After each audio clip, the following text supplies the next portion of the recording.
A very warm welcome to all of you in the 11th lecture of the lecture series Ray of Hope, organized by Students Pledge and Chhatra Sankalp, the All India organs of All India Democratic Students Organization. Today we are going to discuss the life and struggle of a great personality who was called the first modern man of this country by the great poet Madhusudan Dutt. You know, we are talking about the great social reformer and the secular humanist in this country, Ishwar Chandra Vidyasagar.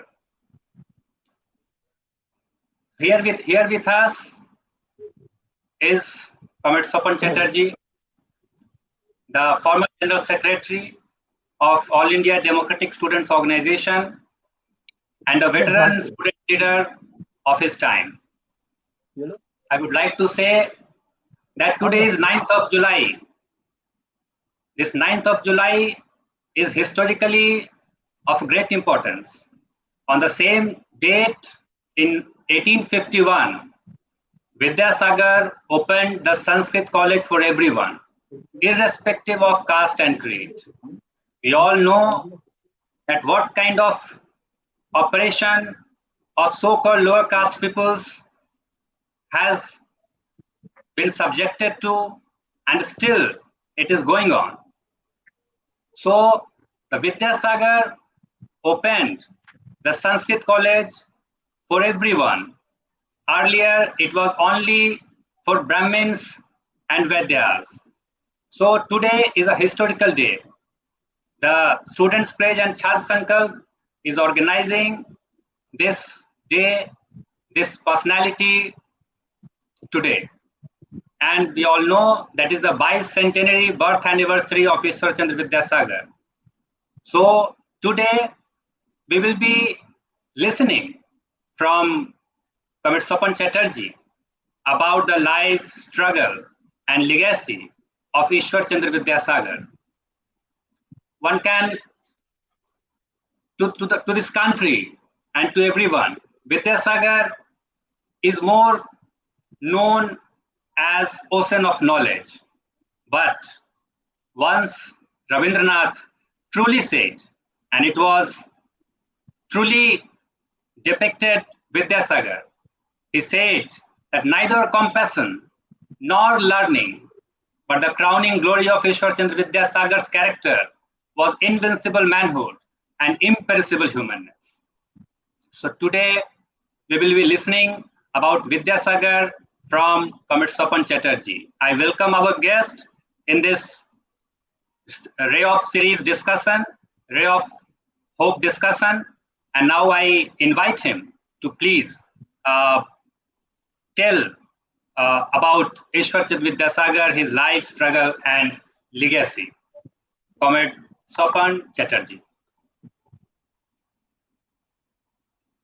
First of all,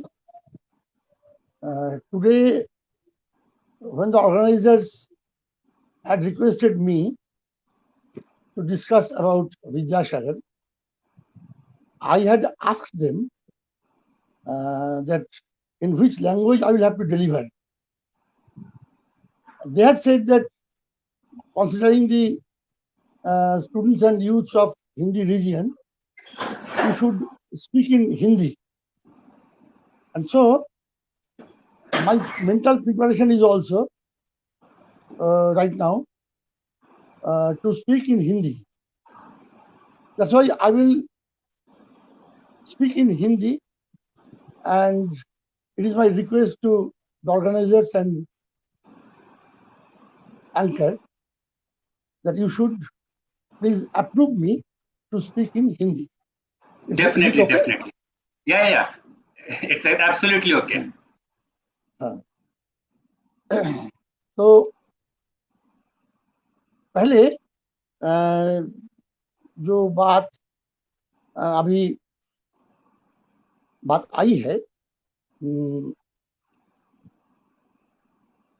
Prashant ji ने जो रखा, इस पर सबसे पहले मैं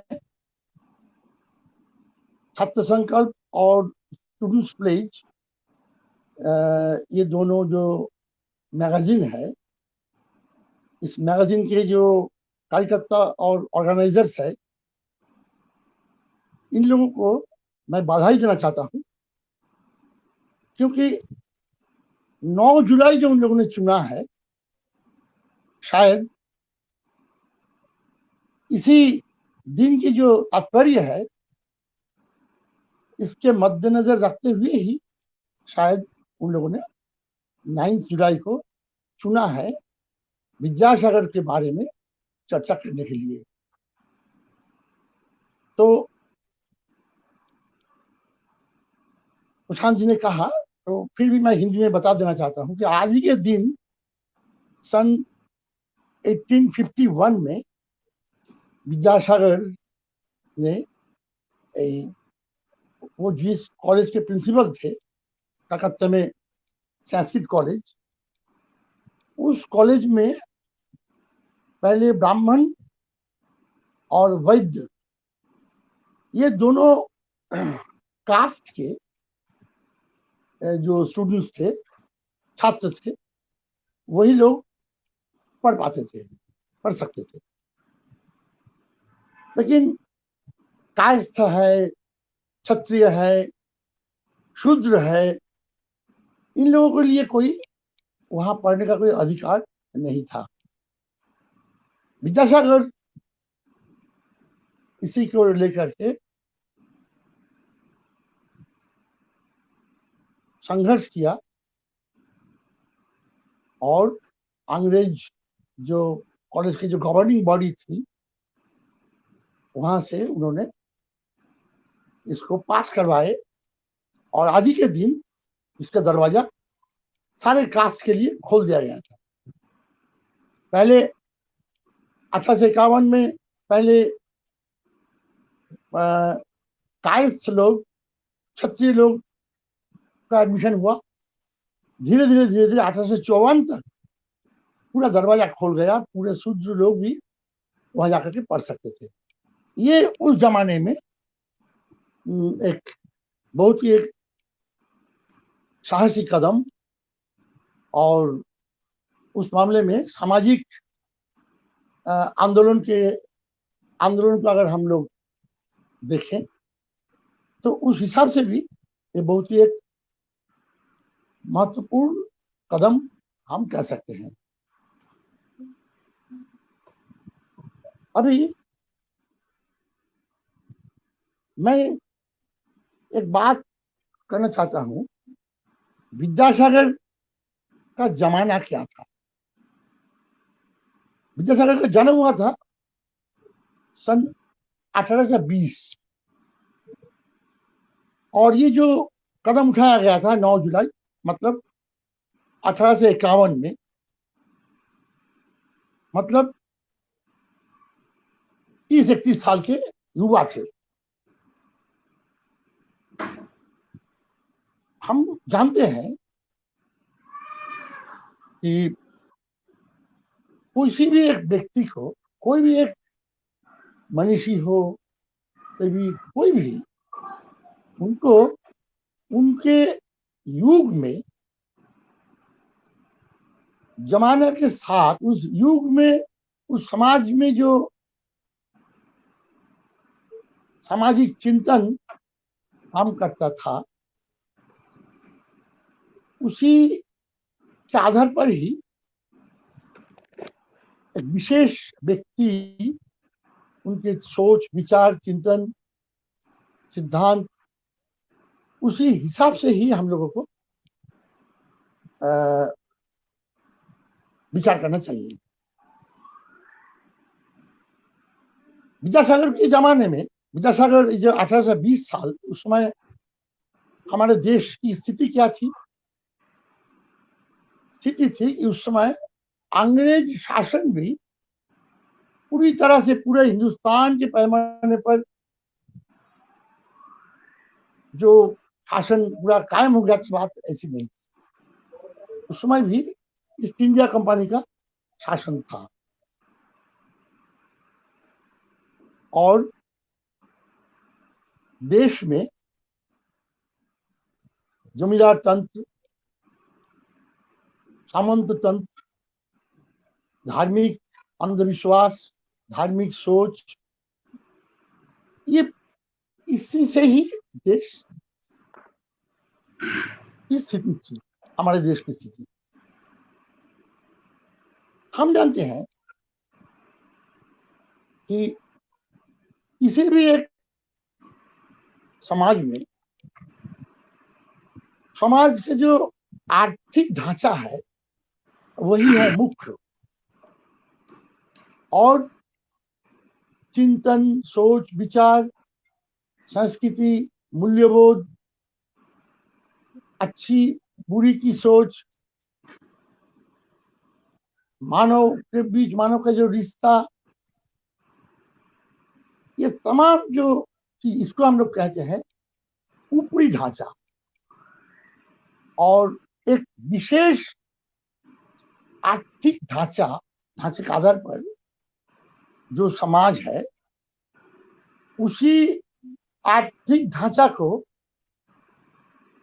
सही सलामत जैसे वो चल सके, काम कर सके, इसीलिए ही ऊपरी ढांचा, मतलब जो मैंने कहा, चिंतन, सोच, विचार, संस्कृति, मानसिकता, उसी आर्थिक ढांचा के अनुकूल समाज, विशेष समाज के आर्थिक नीति के अनुकूल ऊपरी ढांचा भी का भी निर्माण होता है। लेकिन यहाँ ये जो सोच, विचार, चिंतन जो ऊपरी ढांचा का प्रोडक्ट है, उसका भी एक सापेक्ष रूप में, उसका भी कुछ काम करने की सापेक्ष रूप में कुछ आजादी भी है। वो आर्थिक ढांचा के अनुकूल जो काम करना तो करते ही है, साथ ही साथ कुछ जो समाज आने वाला है, जो समाज, इसी समाज को जब बदल दिया जाएगा, जो नया समाज आएगा, उसी का सोच भी कुछ हद तक उसी समाज में काम करता है। इसलिए हम देख पाते हैं कि विद्यासागर के जमाने में एक तरफ अंग्रेज शासन, ईस्ट इंडिया कंपनी का शासन, दूसरी तरफ जमींदार तंत्र, राजतंत्र,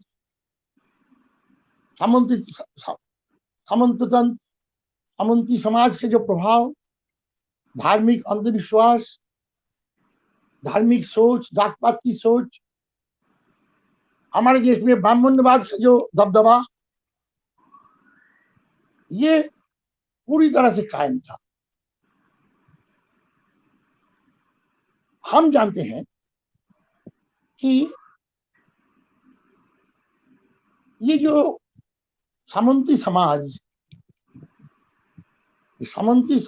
के अंदर ही पूंजीवाद आने की जो संभावना सामंती समाज के अंदर ही छिपा हुआ रहता था। कैसे? सामंती समाज में हम जानते हैं, हमारे देश में कोई औद्योगिक विकास कुछ नहीं था। उद्योग, कल कारखाने जैसे आज के जो हम लोग देख पाते हैं, ऐसा कुछ नहीं था।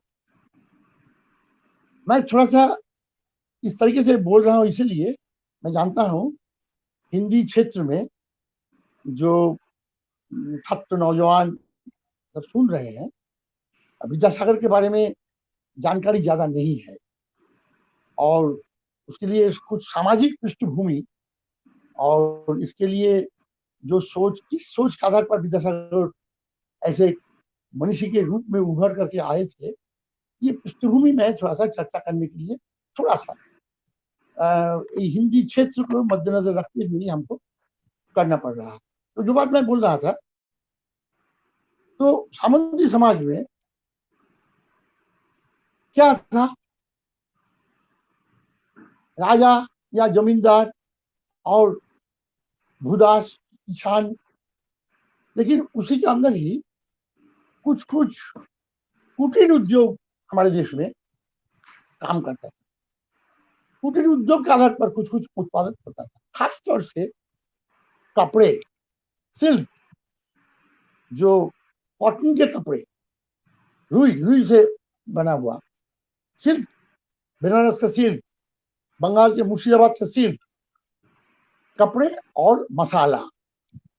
मसाला जो हम लोग जो है, ये मसाला भी एक कुटीर उद्योग से ही बनता था। खेती होती थी, उसके बाद उसको जो पिसाई उसाई करके जो मसाला के रूप में जो निर्माण करना, ये मसाले और ये जो कपड़े, ये चीज बाहर इसकी निर्यात होती थी, और वो निर्यात बहुत दूर दूर तक होती थी, यहां तक कि यूरोप में भी जाती थी जहाज से। तो ये एक पहलू है। ये जो कुटीर उद्योग का जो उत्पाद, जो चीजें जो बाहर निर्यात होती थी, जो लोग करते थे, इन लोगों को कहा जाता है बनिया। अंग्रेजी में कहते हैं मार्केंटाइल कैपिटलिस्ट, और हिंदी में हम लोग कहेंगे बनिया पूंजीपति कहेंगे। लेकिन ये पूंजीपति जो है, ये बनिया पूंजीपति, औद्योगिक पूंजीपति ये नहीं थे। औद्योगिक पूंजीपति मतलब पूंजी, एक मालिक पूंजी निवेश कर रहा है, उनका कारखाना है, कारखाने में 50, 60, 100, 150, 200, 5000, 1000 मजदूर काम कर रहा है, चीजें बन रही हैं, बेच रहे हैं, मुनाफा हो रहा है। ये जो सिस्टम, ये औद्योगिक पूंजीपति, औद्योगिक माने जो उद्योग कारखाने से जो बनता था वो। लेकिन सामंत तंत्र में, खासकर विद्यासागर के जमाने में जो समाज था वहां, उस जमाने में बनिया ये लोग थे।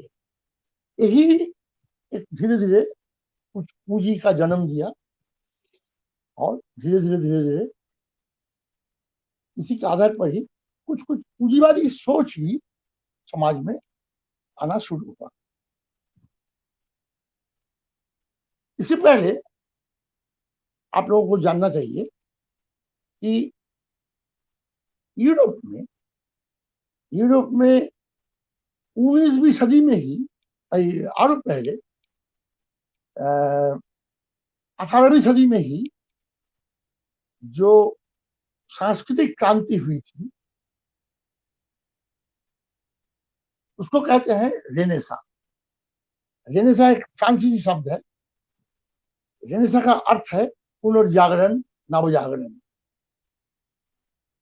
पुनर्जागरण या नवजागरण की शुरुआत हुई थी यूरोप में, फ्रांसीसी क्रांति के दौरान, उससे पहले ही इंग्लैंड में औद्योगिक क्रांति, जर्मनी में क्रांति, ये सब जो यूरोपियन जो बड़े बड़े देश है, इन देशों में जो सामाजिक औद्योगिक क्रांति के पहले वो भी, वहां भी जमींदार तंत्र, राजतंत्र काम करता था।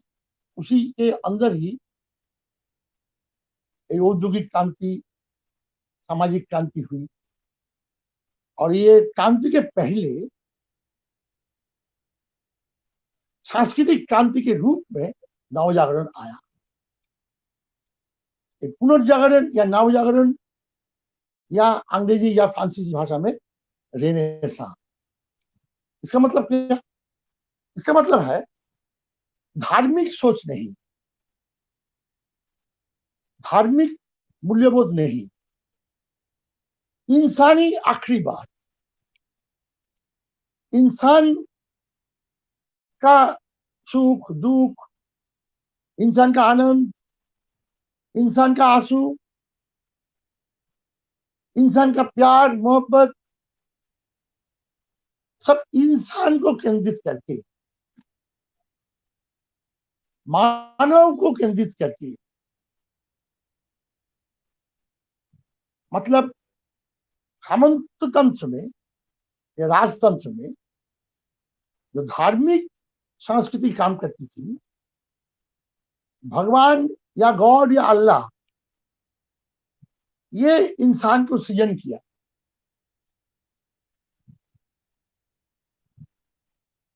तो तुम ये तुम क्या हो? तुम तो कुछ नहीं हो। हमारे देश में यही, तुम तो माया। जब कुरुक्षेत्र युद्ध में हम लोग जब वो जो महाकाव्य जब पढ़ते हैं देखते हैं, उसमें जो वर्णन किया गया है कि अर्जुन जब कौरवों के खिलाफ संघर्ष करने में संघर्ष करना नहीं चाह रहे थे, युद्ध करना नहीं चाह रहे थे, क्योंकि देख रहे हैं सब भाई भतीजे, सब नाना जी, दादाजी, चाचा जी, सब भाई है, छोटे भाई बड़े भाई, सब रिश्तेदार एकदम है, तो कैसे इसके खिलाफ हम संघर्ष करें? दुखी होकर के धनुष धनुष को रथ में रख करके वो घबरा गए। तो कृष्ण ने उनको समझाया कि सब तो माया है, तुम भी माया हो। तुमको जो ऊपर से तुम्हारे लिए काम करने के लिए जो प्लान किया गया है, जो योजना बनाई गई है, उस हिसाब से तुम काम कर रहे हो। इसलिए सब तो माया है। ये जो सोच थी, यूरोप में भी यही सोच थी, धार्मिक सोच। इसी के आधार पर ही तुम जो काम कर रहे हो, तुम अगर अच्छा काम करोगे तुम स्वर्ग जाओगे, अगर बुरा काम करोगे तुम नर्क जाओगे। यही सब सोच। धार्मिक मूल्यबोध, इंसान के साथ इंसान का रिश्ता, पति पत्नी का रिश्ता, बाप बेटे का रिश्ता, बाप बेटी का रिश्ता, दो भाई का रिश्ता, भाई बहन का रिश्ता, ये धार्मिक सोच के आधार पर काम करते हैं। हम लोग देखे हैं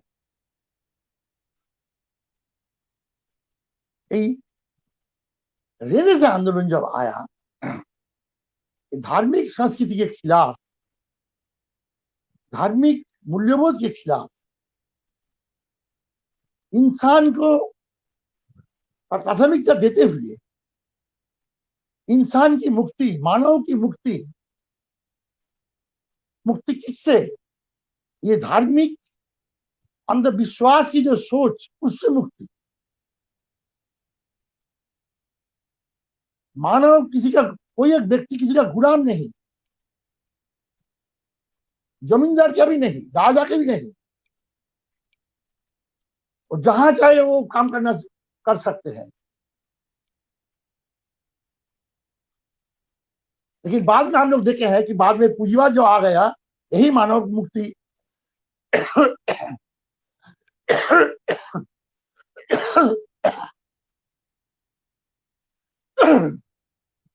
तो जो मानव मुक्ति की बात, बाद में वही मानव, वही किसान मजदूर बन गए, पूंजी का गुलाम बन गया, पूंजीवाद का गुलाम बन गया। तो दूसरी चर्चा है। लेकिन ये जो पुनर्जागरण या नवजागरण या रेनेसां, ये जो यूरोप से आया, उन्नत चिंतन, उन्नत सोच, जिसके आधार पर यूरोप में काफी संघर्ष करना पड़ा। बड़े बड़े साहित्यकार आए, बड़े बड़े कलाकार आए, विज्ञान की तरक्की हुई। विज्ञान की तरक्की करते हुए सामंती सोच के खिलाफ संघर्ष करना पड़ा। आप लोग जानते हैं सामंती संस्कृति के आधार पर सोच थी, हमारे देश में भी जो सोच थी कि पृथ्वी केंद्र में है और सूरज, चंद्रमा, तारे पृथ्वी को केंद्रित करके चक्कर लगा रहा है। पृथ्वी क्यों पृथ्वी केंद्र में है? तो पृथ्वी में इंसान रहता है, इंसान को सृजन किया भगवान ने, सबसे महत्वपूर्ण जगह है पृथ्वी। इसलिए पृथ्वी को केंद्रित करके सब कुछ, सूरज, चंद्रमा, सब कुछ चक्कर लगा रहा है। ये थी सोच। इसी के आधार पर बहुत ज्ञानी गुणी व्यक्ति भी आए थे, टॉलेमी। इसी के आधार पर उनका जो सिद्धांत था, वही नवजागरण के समय ही कोपरनिकस आ गए, उन्होंने चैलेंज किया, उन्होंने कहा नहीं, गलत बात है। उन्होंने दिखाया कि पृथ्वी सूरज के चारों ओर चक्कर लगा रही है। यही सोच, यही आधुनिक विज्ञान की शुरुआत हो गई। इतने दिन, हजारों साल जो सोच लेकर काम चल रहा था, उसका एक आमूलचूल परिवर्तन हो गया। कोपरनिकस की थ्योरी तुरंत समझ में लागू हो गया, बात ऐसी नहीं है। उसको लेकर काफी कीमत चुकानी पड़ी। आप लोग जानते हैं, जियोर्डानो ब्रूनो, कोपरनिकस के सिद्धांत को ही प्रचार करने के लिए उनको जिंदा जला दिया गया था रोम शहर में।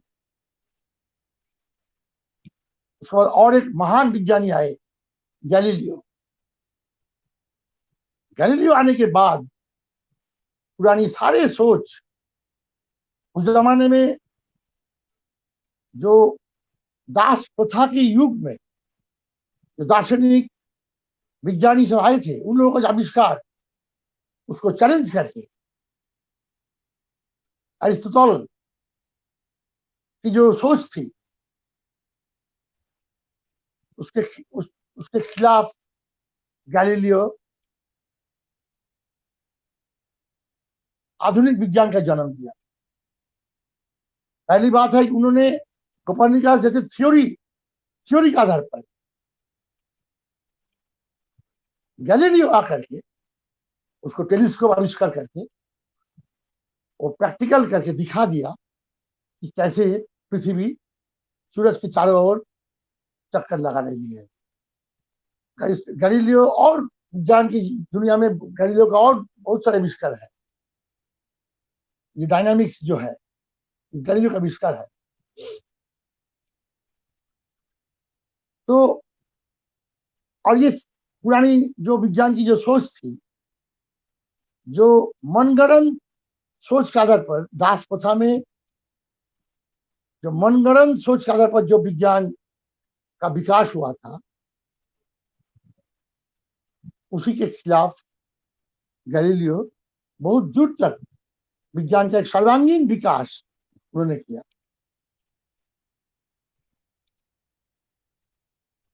ये मैं बोल रहा हूं, ये देखिए, रेनेसां मतलब सामंत तंत्र, राजतंत्र, उसी समाज में ही नया समाज दस्तक दे रहा है। नया जनतांत्रिक सोच के आधार पर जो नया समाज, अर्थनीति का, अर्थशास्त्र के आधार पर जिसको कहते हैं पूंजीवादी समाज, जनतांत्रिक समाज, जनतांत्रिक सोच, ये यूरोप में सामंततांत्रिक समाज के अंदर ही दस्तक दे रहा है। तो धीरे धीरे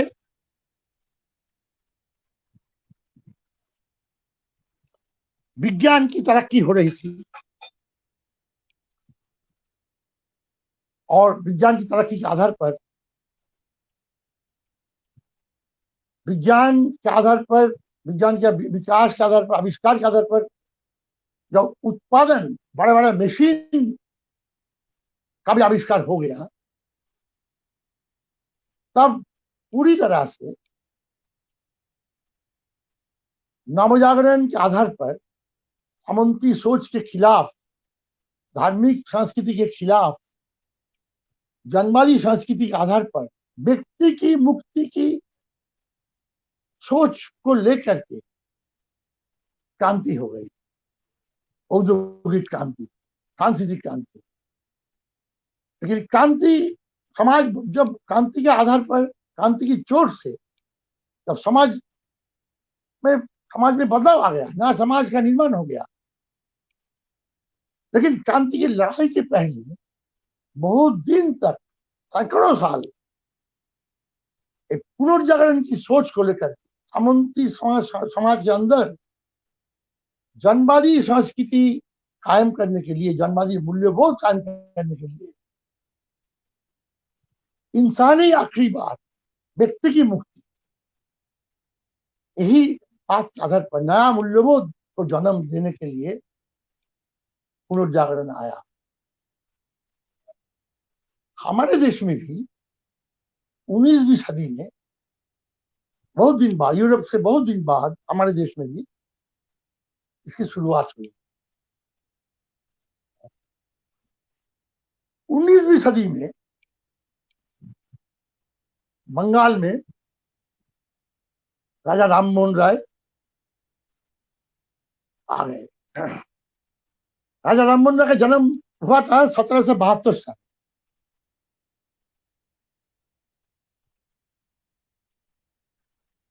उनका, आप जानते हैं राममोहन राय के नाम आप लोग सुने हैं। राजा राममोहन राय भी सामंती संस्कृति के खिलाफ उन्होंने आवाज उठाई। आप जानते हैं कि सतीदाह प्रथा क्या एक भयंकर, एक आदिम एक प्रथा हमारे समाज में चल रहा था।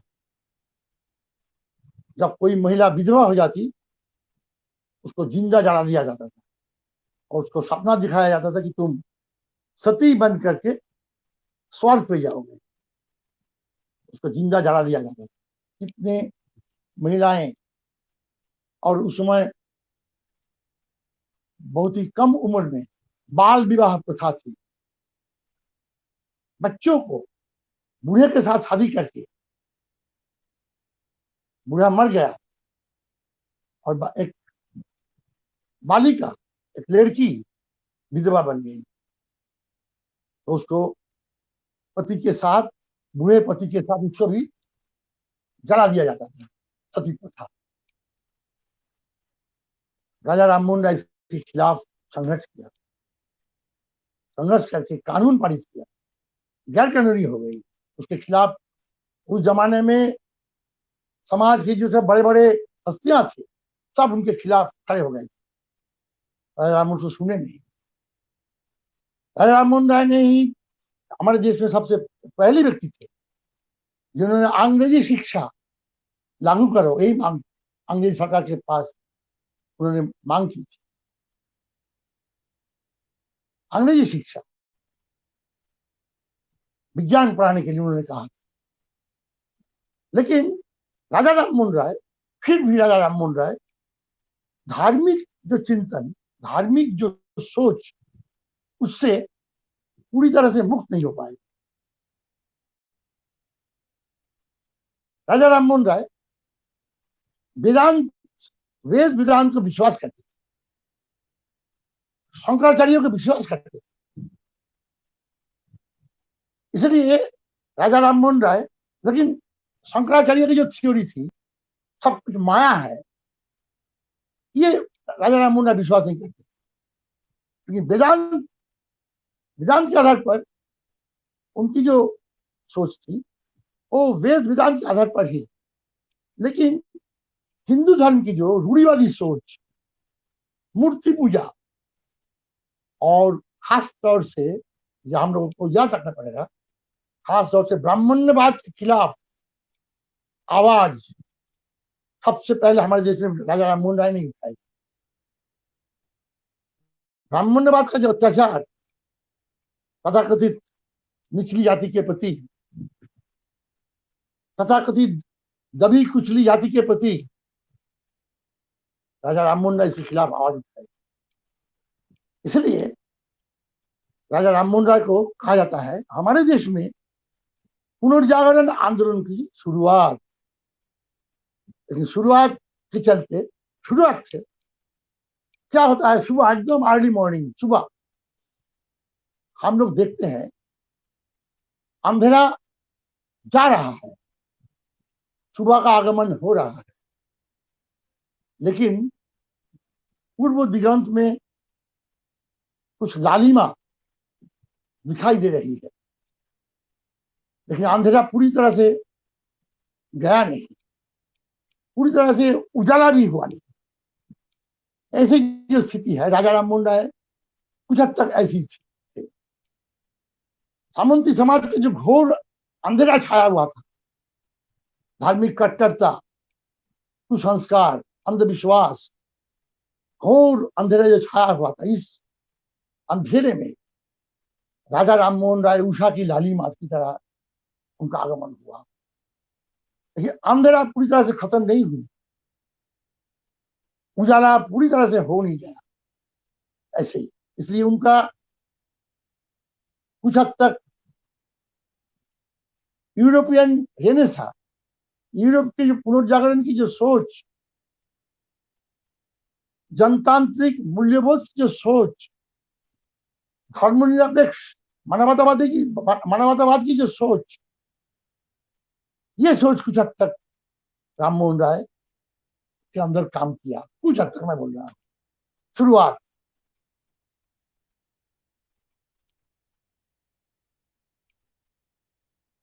तो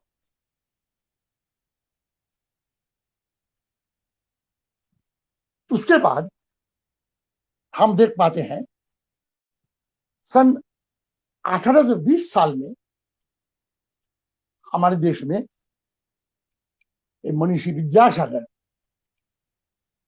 उनका जन्म हो गया। मतलब राजा राम मोहन राय उनसे करीब करीब 50 साल के आसपास बड़े थे।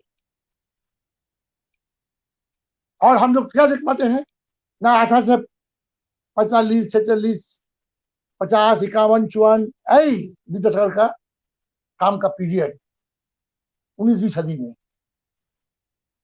उन्होंने हमारे देश में राजा राम मोहन राय की जो झंडा था, जनतांत्रिक क्रांति का झंडा, जनवादी, धार्मिक, रूढ़िवादी, कट्टरवादी सोच के खिलाफ जनवादी सोच कायम करने का जो झंडा, जनवादी मूल्यबोध समाज में कायम करने के लिए जो झंडा, वही झंडा विद्यासागर ने बुलंद किया।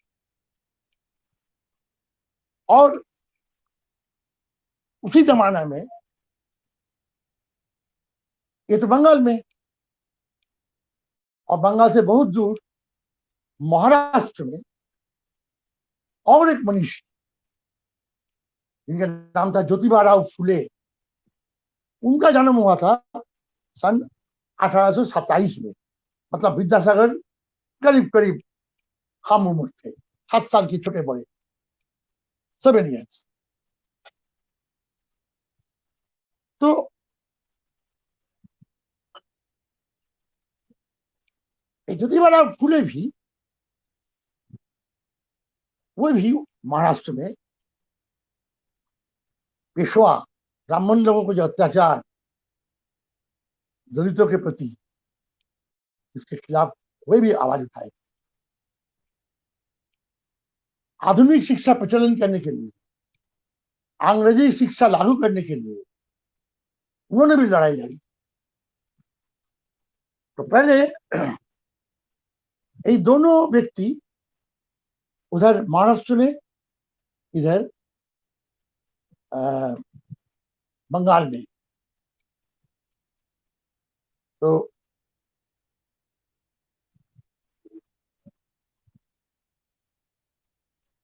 यहां मैं एक बात बोलना चाहता हूं, राजा राम मोहन राय जो जहां उन्होंने काम खत्म किया था, उनका लड़ाई खत्म हुई थी, वहां से ही विद्यासागर की शुरुआत।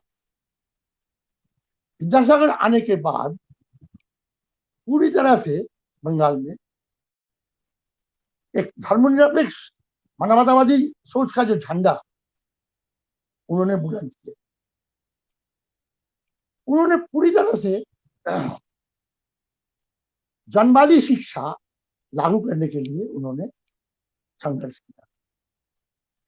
उन्होंने जो धार्मिक सोच के आधार पर, जैसे राजा राममोहन राय ने लड़ाई लड़ी सती प्रथा के खिलाफ, विद्यासागर की लड़ाई थी विधवा विवाह के पक्ष में, विधवा विवाह को लागू करने के लिए। क्या आप लोग सुने हैं, जानते भी हैं, उस जमाने में 19वीं सदी के उसी स्थिति में बाल विवाह होता था।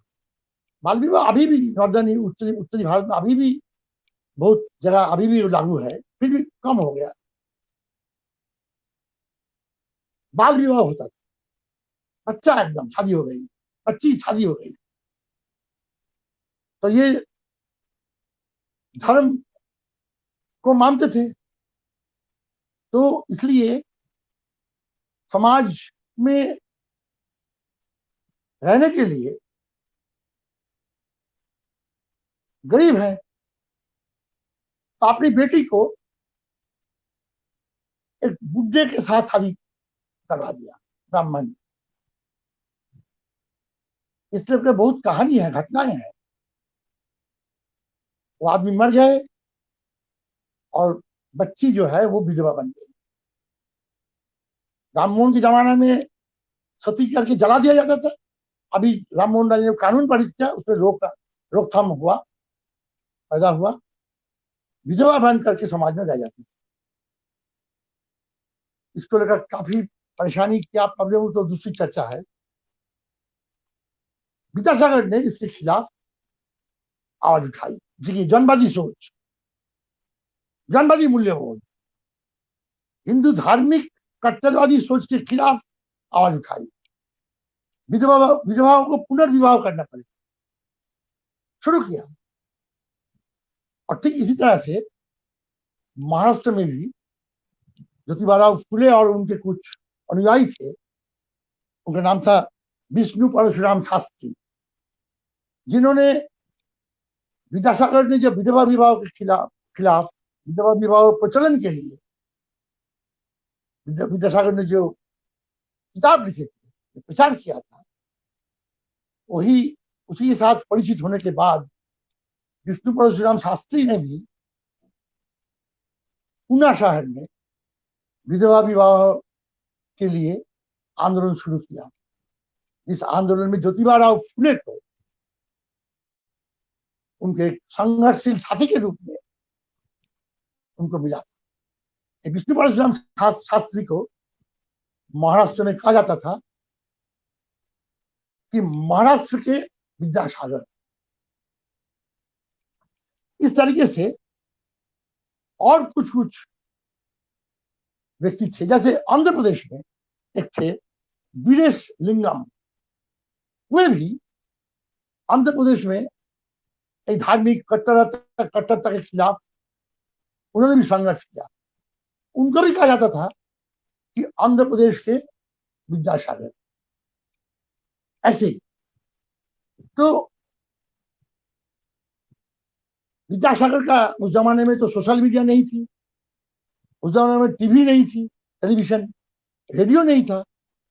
लेकिन देखिए, विद्यासागर का नाम हिंदुस्तान के कितने दूर दूर तक फैल गया था। और विद्यासागर जो सामंती संस्कृति के खिलाफ जनतांत्रिक सोच, जनतांत्रिक संस्कृति कायम करने के लिए जो संघर्ष कर रहे हैं, विद्यासागर जो धर्मनिरपेक्ष मानवतावादी सोच कायम करने के लिए संघर्ष कर रहा है, इसलिए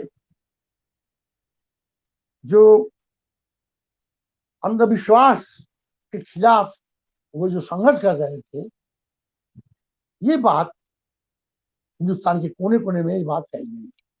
उसका असर भी हुआ। देखिए, महाराष्ट्र में, दक्षिण में, इस तरीके से। तो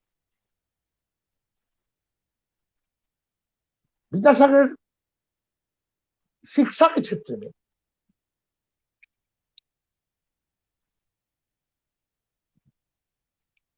शिक्षा के क्षेत्र में आधुनिक शिक्षा लागू करने के लिए विद्यासागर का संघर्ष, ये अगर हम चर्चा नहीं करेंगे तो अधूरी। आज जो हम लोगों को जो आधुनिक शिक्षा जो हम लोग प्राप्त कर रहे हैं, आज जो स्कूल जाते हैं लड़के लड़कियां, महिला शिक्षा, स्त्री शिक्षा, इसको लेकर के बंगाल में विद्यासागर और महाराष्ट्र में ज्योतिबा फुले को कितना संघर्ष करना पड़ा, ये आप लोग अगर इतिहास को अध्ययन करेंगे आप लोग जानकारी हासिल करेंगे, जान पाएंगे। शुरू में ही जो चर्चा हुई, कलकत्ता शहर में जो संस्कृत कॉलेज, विशाल कॉलेज, उस कॉलेज में सिर्फ पढ़ने का अधिकार था ब्राह्मण और वैद्य, बस, और किसी कास्ट का नहीं। मुस्लिम तो बहुत दूर की बात है।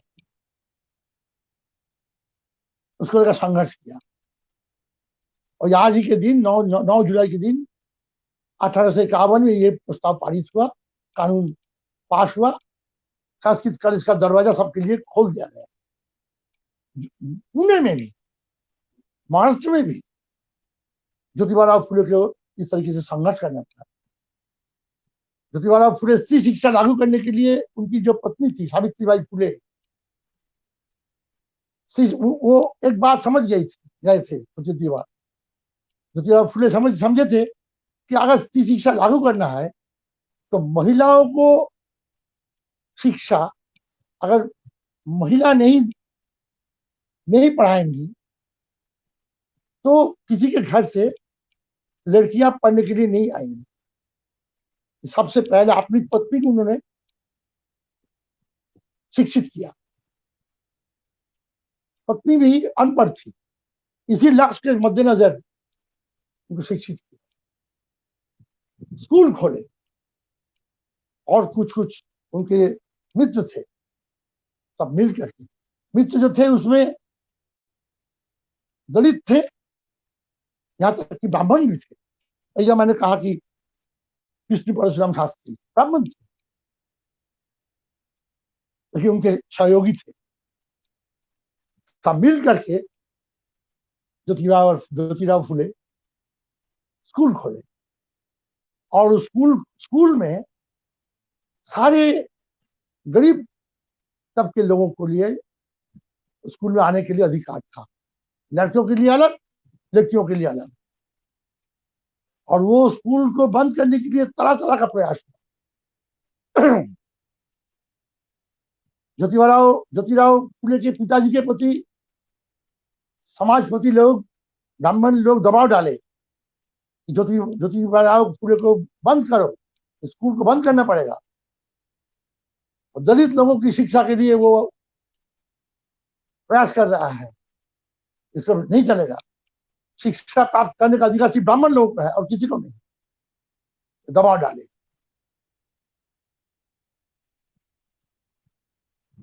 ज्योतिराव फुले के पिताजी ज्योतिराव को डांटे और तुम उसे बंद करो, ज्योतिराव सुने नहीं, तब तुम घर से निकल जाओ।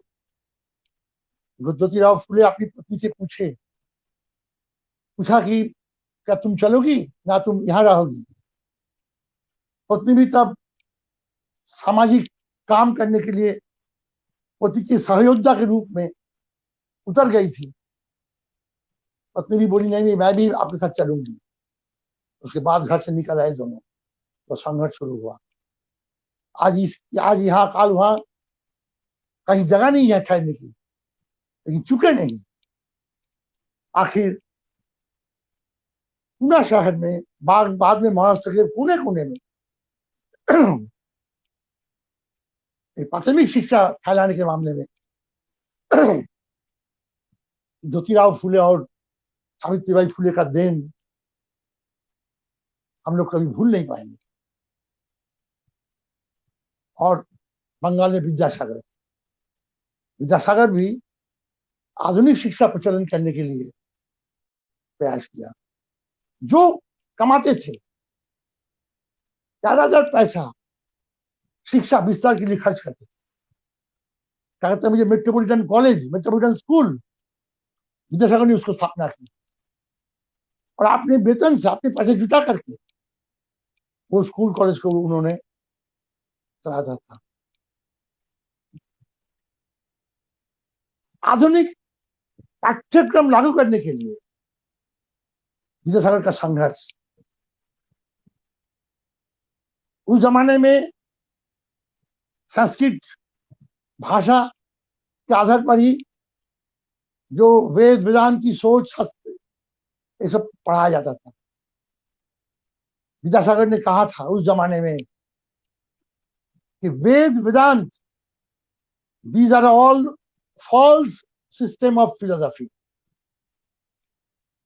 वेद वेदांत भ्रांतिपूर्ण दर्शन है,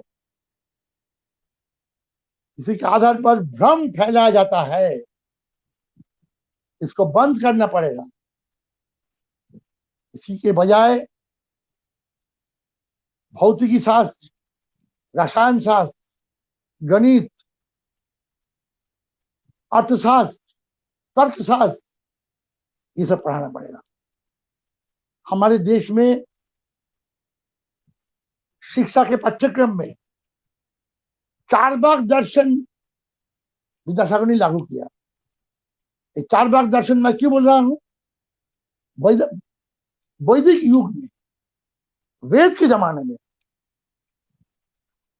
चारवाक दर्शन ही एकमात्र दर्शन था जो वेद को नहीं मानते थे, जो जिनको कहा जाता था कि नास्तिक दर्शन, जिनको कहा जाता है वस्तुवादी दर्शन। वस्तु से ही शुरू, वस्तु से ही अंत, नहीं सोच।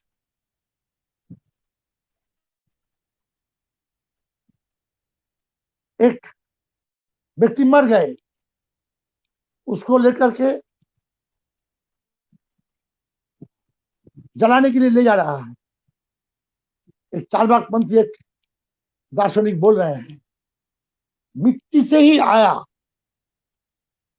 फिर मिट्टी में ही जा रहा है। मतलब व्यक्ति का जन्म वस्तु से ही हुआ, वस्तु आधारित वही व्यक्ति का शरीर है, और जन्म लेने के बाद शैशव, कैशोर, युवावस्था, बुजुर्गियत, मर गए।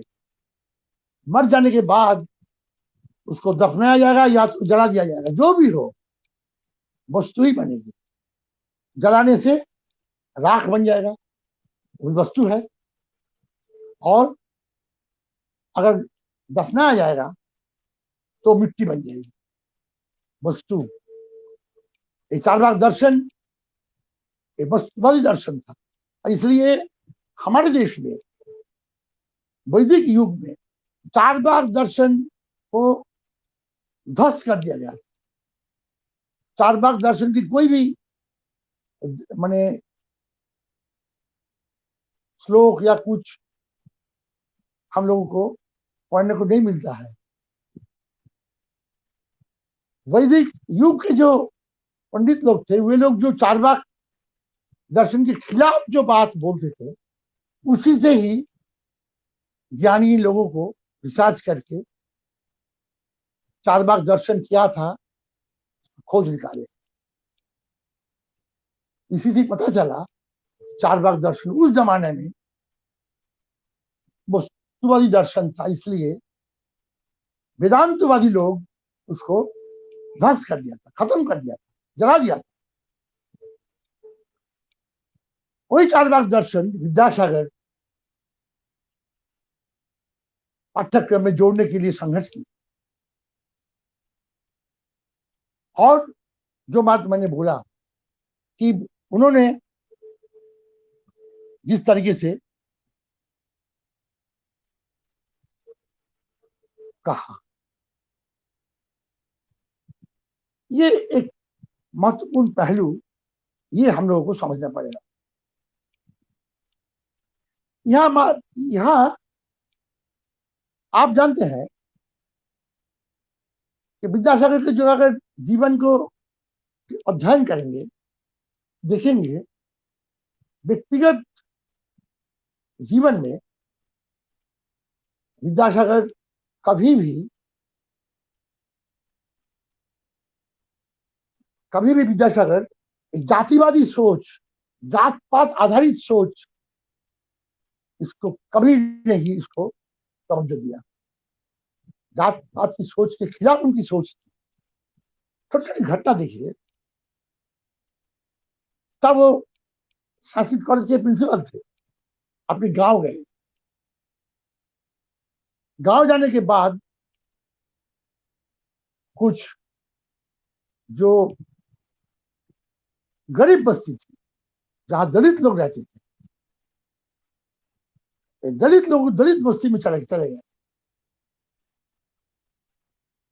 एकदम माने दलित मतलब एकदम महादलित, एकदम दलित बस्ती में चले गए। गरीबी वहां जाकर खिलाते थे।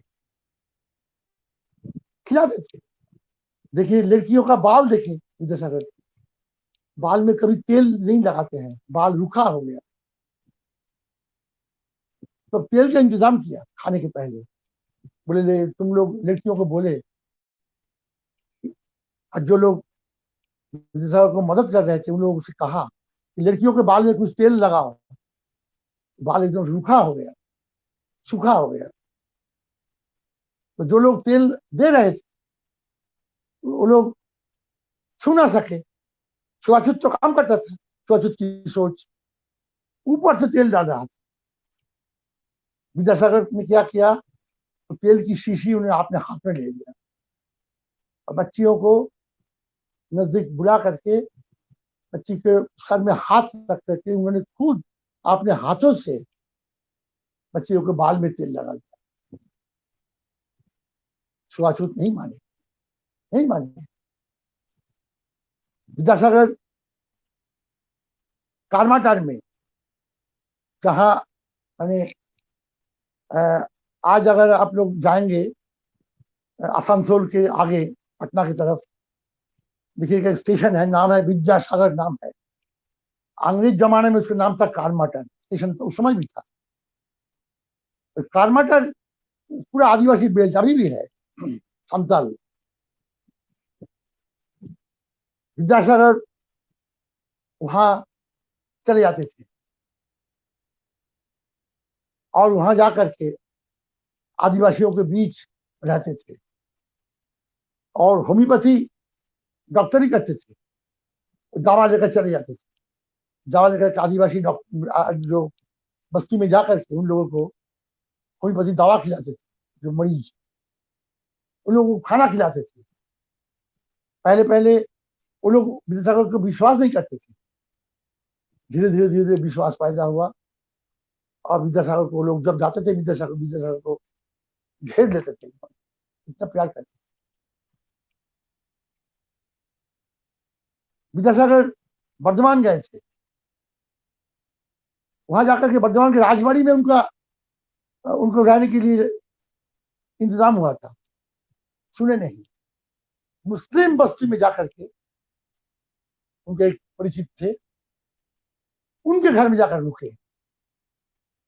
वहां जाकर के वहां भी निःशुल्क चिकित्सा के लिए उन्होंने काम किया और वहां भी मुस्लिम लोगों को बीच रहा करते थे। इसको लेकर के बात आई, तो तुम वहां क्यों रह रहे हो मुस्लिमों के बीच? तो विद्यासागर ने कहा कि हमको वहां रहना हमको अच्छा लगता है। कलकत्ते में सुबह होते ही ऐसी दलित लोगों के बीच चले जाते थे। एक दिन उस जमाने में एक सामाजिक, एक माने बहुत नामी दामी व्यक्ति थे, जतीन्द्र मोहन ठाकुर, रविन्द्रनाथ के रिश्तेदार, माने रविन्द्रनाथ के और सीनियर।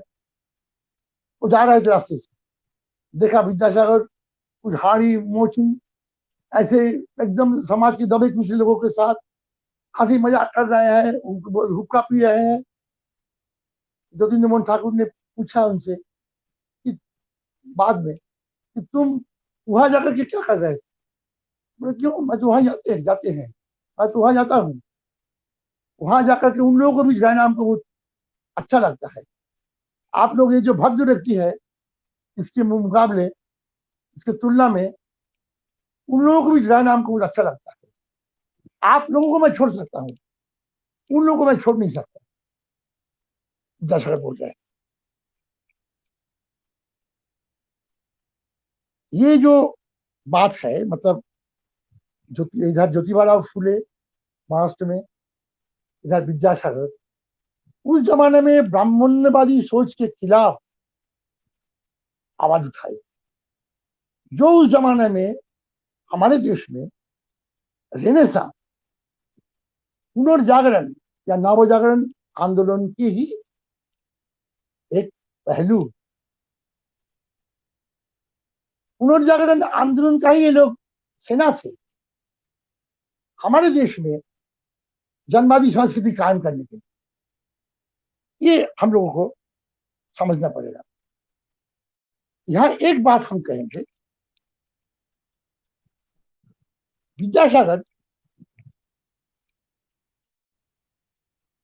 के बारे में जो मैं बोल रहा था, राजा राममोहन राय की जो सोच थी, धर्मनिरपेक्ष मानवतावादी सोच, लेकिन धर्म के साथ पूरी तरह से एकदम रिश्ता तोड़ नहीं पाए, जो मैंने चर्चा भी की। इसलिए उन्होंने ब्रह्म धर्म का जन्म दिया। जो हिंदू धर्म या ब्राह्मण्यवादी जो धर्म, उसकी जो रूढ़िवादी सोच, कट्टरवादी सोच, उसमें कुछ कुछ मानवतावादी पहलू उन्होंने जोड़ा। जैसे थी मूर्ति पूजा के खिलाफ, जातिवादी सोच के खिलाफ। लेकिन धार्मिक सोच से पूरी तरह से एकदम कट ऑफ कर देना, धार्मिक सोच से पूरी तरह से बिल्कुल विच्छिन्न कर देना, धार्मिक सोच को उसको बिल्कुल तवज्जो ना देना, राजा राममोहन राय शुरुआती दौर से नहीं कर पाए।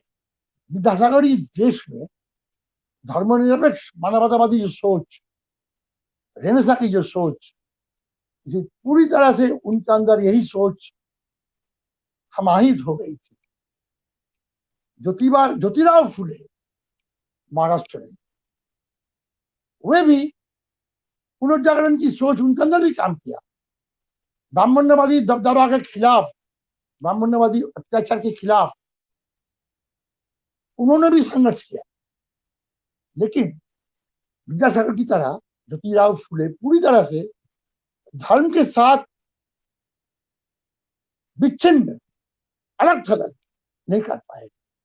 राजा राममोहन राय की तरह फुले भी महाराष्ट्र में शुरुआत, राजा राममोहन राय बंगाल में शुरुआत, इससे कुछ हद तक धर्म के साथ एडजस्टमेंट, समझौता।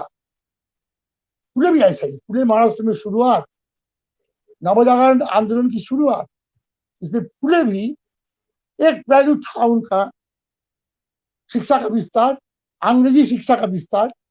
दूसरा पहलू था ब्राह्मण्यवादी जो अंधविश्वास के खिलाफ संघर्ष, ब्राह्मण्यवादी अत्याचार के खिलाफ संघर्ष। लेकिन धार्मिक संस्कृति के पूरी तरह से, इससे पूरी तरह से अलग थलग फुले नहीं हो पाए। इसलिए उन्होंने भी, राजा राममोहन राय जैसे ब्रह्म धर्म का जन्म दिया था, फुले ने भी एक धर्म का जन्म दिया था जिसका नाम था सत्यशोधक धर्म। ये हम लोगों को इसको हम लोगों को गौर करना पड़ेगा। ये भी, फुले भी पुनर्जागरण का झंडा को बुलंद करते हुए कुछ हद तक धर्म के साथ उनको समझौता करना पड़ा, क्योंकि शुरुआती दौर में जैसे राजा राममोहन राय ऐसे हुई, लेकिन विद्यासागर के समकालीन थे। यही बात, ये बात हम लोगों को ध्यान में रखना पड़ेगा, गौर करना पड़ेगा। नेक्स्ट पॉइंट है, विद्यासागर उस जमाने में हमारे मैंने देश में तथा बंगाल में जहां पुनर्जागरण आंदोलन की शुरुआत विद्यासागर से हुई थी, पूरी तरह से, जो मैंने बार बार बोल रहा हूं, पूरी तरह से धर्मनिरपेक्ष मानवतावादी सोच, इंसान को केंद्रित करके सोच, इंसानियत, मानवतावाद, ये जो सोच, मानव को केंद्रित करके जो सोच, इंसान का सुख दुख प्यार मोहब्बत, अच्छा बुरा, सब कुछ इंसान को केंद्रित करके, इसका इसमें अगले जन्म में क्या होगा, स्वर्ग में जाकर क्या हुआ, स्वर्ग में जाएंगे, नर्क में जाएंगे, भगवान क्या कहेंगे, अल्लाह क्या कहेंगे, ये सब सोच नहीं थी। पूरी तरह से धर्म से एकदम कट ऑफ। ये जो धर्मनिरपेक्ष सोच विद्यासागर रहते हुए ही उस जमाने में, और एक रिवाइवल हमारे बंगाल में रिवाइवलिज्म का आंदोलन शुरू हुआ। मतलब हिंदू धर्म को, हिंदू धर्म का पुनर्जागरण, और वो हुआ था रामकृष्ण परमहंसदेव का, अपने नाम सुने होंगे, रामकृष्ण परमहंसदेव और उनके जो शिष्य थे विवेकानंद के द्वारा। उस पर ज्यादा चर्चा मैं नहीं करूंगा, लेकिन एक ही बात करूंगा, रामकृष्ण देव भी विद्यासागर के समानांतर रूप में उस जमाने में बंगाल के बड़े बड़े हस्तियां उन लोगों को हिंदू धर्म आधारित सोच को लेकर के हिंदू धर्म प्रचार के लिए उन्होंने प्रेरित किया था। बड़े बड़े सब ज्ञानी व्यक्ति थे, ज्ञानी गुणी व्यक्ति थे। केशव चंद्र सेन बहुत ही पंडित व्यक्ति थे, एक जमाने में नास्तिक थे। रामकृष्ण देव उनको हिंदू धर्म में प्रेरित कर दिया। गिरीश चंद्र घोष हमारे देश में आधुनिक नाटक की शुरुआत जिससे हुआ था, यूरोप की, जो यूरोप में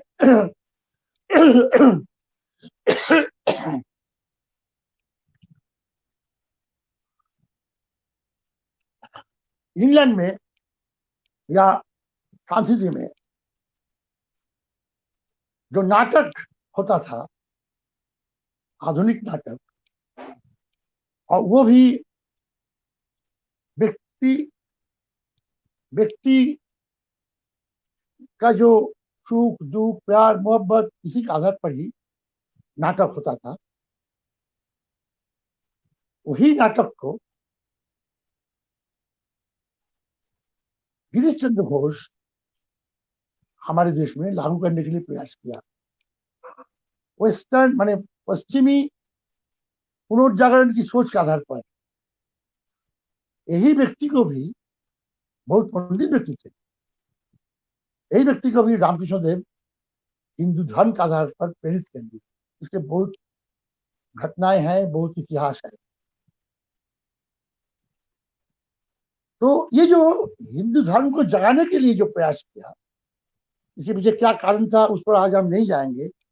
कैसे यंग बंगाल आ गया, ईसाई धर्म का जो प्रचार हो रहा था उसके आधार पर जो ब्राह्मण धर्म, हिंदू धर्म का जो सिकुड़ गया था, उसमें भी जो राष्ट्रीयता बोध जो काम करता था, वो भी कुछ हद तक उस पर जो चोट हो रही थी, उसी के आधार पर रामकृष्ण देव ने जब काम किया, हिंदू धर्म के पुनर्जागरण के लिए जब संघर्ष करना शुरू किया, तो ऐसे बड़े बड़े सब व्यक्ति थे, मनीषी थे, उन लोगों को भी उन्होंने शामिल किया।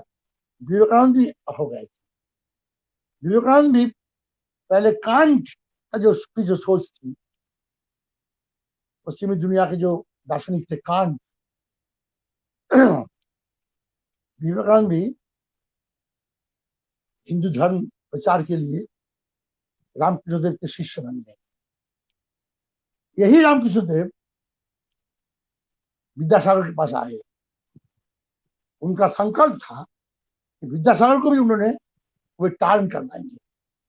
विद्यासागर को भी धर्मनिरपेक्ष वैज्ञानिक सोच के बजाय उनके अंदर भी हिंदू धार्मिक सोच चिंतन पैदा करेंगे और उसके आधार पर उनको भी उस काम में लगाएंगे। उसी का संकल्प के साथ रामकृष्ण देव आए थे विद्यासागर के पास। रामकृष्ण देव नामी व्यक्ति थे, विद्यासागर तो उनको बैठाए, तो बोलिए आपको मैं क्या सेवा कर सकता हूँ। यहाँ शुरुआती दौर में जो दो चार बातें हुई थी बहुत ही महत्वपूर्ण है। रामकृष्ण देव ने कहा विद्यासागर से कि मैं बहुत जगह घूम करके तुम्हारे पास आया, बहुत नहर नदी ये सब पार करके, तालाब नहर नदी मैं देखा, पार किया। आज मैं समुंदर के पास आ गया। तब विद्यासागर हंस करके बोले, समुंदर के पास जब आए हैं तो समुंदर में तो नमकीन पानी, तो कुछ खरा पानी, तो कुछ खरा पानी नमकीन पानी आप ले जाइए। देखिए, तब विद्यासागर रामकृष्ण देव थोड़ा सा मैंने मन में कुछ चोट हुई, कुछ समझाने लगे। विद्यासागर भी विनम्रता के साथ उनके साथ बहस भी किया। तब आखिर रामकृष्ण देव जब उनको सहमत नहीं कर पाए, जब चले जा रहे थे, तब बोले कि एक दिन आप आइए, मैं जहां रहता हूं वहां एक बहुत बढ़िया फूल की बगीचा है, रासमणी का बगीचा, वो फूल देखने के लिए आप एक दिन आइएगा जरूर। देखिए, उन्होंने नहीं कहा कि तुम दक्षिणेश्वर मंदिर में आओ, वही बोले फूल की बगीचा देखने के लिए आओ। विद्यासागर हंसकर बोले अच्छा मैं आऊंगा। आए नहीं, कभी गए नहीं। ये जो घटना है इसमें भी पता चलता है कि विद्यासागर अंतिम दिन तक, अपने जीवन के अंतिम दिन तक विद्यासागर धार्मिक सोच के साथ कभी समझौता कभी विद्यासागर ने नहीं, कभी नहीं किया। और एक बात देखिए, ये भी हम कहेंगे, विद्यासागर ये जो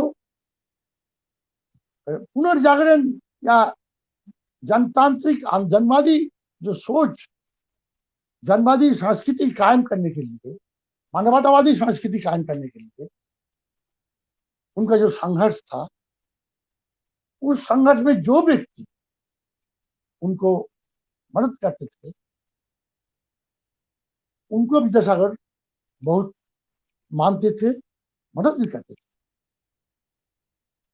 उस जमाने में बंगाल के लोग जानते हैं, लेकिन बाहर के लोग शायद नाम नहीं सुने होंगे। उस जमाने में बंगाल में कवि आए थे, माइकल मधुसूदन दत्त। मधुसूदन दत्त आज जो बांग्लादेश है, बांग्लादेश में एक जिला है जशोर जिला, जशोर जिला के वो निवासी थे,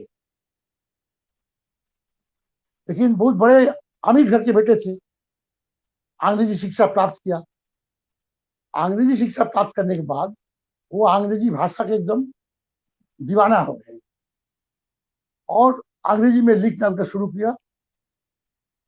इंग्लैंड चले गए, फ्रांस चले गए, बोले यहाँ क्या, बंगाल में क्या होगा, कुछ नहीं है। वहां चले गए, वहां जाकर के अंग्रेजी में कविता लिखी और वो कविता इस तरीके से विद्यासागर के पास वो कविता आ गया। विद्यासागर ने उनको रिक्वेस्ट किया, अनुरोध किया कि तुम आप बंगाल कलकत्ता आ जाइए, बंगाल आ जाइए और बांग्ला भाषा को आप उसमें जीवन दान कीजिए। बांग्ला भाषा में आप आपकी जो साहित्य कर्म है, आपका जो साहित्य है बांग्ला भाषा में कीजिए। तो इसमें माइकल मधुसूदन दत्त वो ईसाई धर्म भी उन्होंने अपना लिया था, क्योंकि यहाँ तो ब्राह्मण्यवादी सोच, रूढ़िवादी सोच, ईसाई हो गए थे। यूरोपियन एक लेडी को शादी भी की है, हेनरिएटा। बाद में वो चले आए। विद्यासागर के साथ रहते हुए, और वहां इतना पैसा खर्च करके उन्होंने पूरा कर्जदार बन गए थे। विद्यासागर के पास उन्होंने चिट्ठी लिखा, चिट्ठी से लिखा कि आप कुछ पैसा हमको भेजिए, जो मैं नहीं आ पाऊंगा कलकत्ता। आपकी बात मैंने मान लिया, मैं बांग्ला भाषा में साहित्य चर्चा करूंगा। तो विद्यासागर ने उनको पैसा भेजा, तब वो आ गए। यहाँ आने के बाद विद्यासागर उनके लिए ठहरने की जगह, कहाँ रहेंगे, सब इंतजाम किया। माइकेल ने भी बांग्ला, विद्यासागर उनको लगातार मदद करते थे। विद्यासागर ने लगातार उनको मदद करते थे, और माइकेल आधुनिक कविता का जन्मदाता के रूप में, माइकेल बांग्ला भाषा में माइकेल को ही कहा जाता है, मधुसूदन दत्त को कहा जाता है। सबसे बड़ी बात है, ये भी हम लोगों को गौर करना पड़ेगा, कोई नवजागरण की सोच के आधार पर विद्यासागर के साथ एक साहचर्य होने के चलते माइकेल मधुसूदन दत्त ने भी उनके जो कविता रचना किया, काव्य रचना किया, उसमें भी माइथोलॉजी, जो पुराण कथा है, धार्मिक जो कहानियां हैं, वो धार्मिक कहानियों में तो धर्म, ईश्वर का ही महिमा कीर्तन किया गया है, लेकिन उसमें भी जहां जहां कुछ कुछ मानवतावादी सोच हम दिखा सकते हैं, उसको चुन चुन करके माइकेल ने लिखा। बहुत कविता इस ढंग से लिखे। काव्य उन्होंने लिखा, उसका नाम था मेघनाद वध काव्य।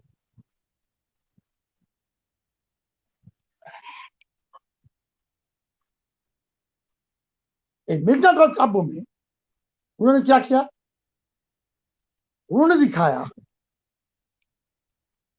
कि राम के साथ जो लड़ाई हो रही है,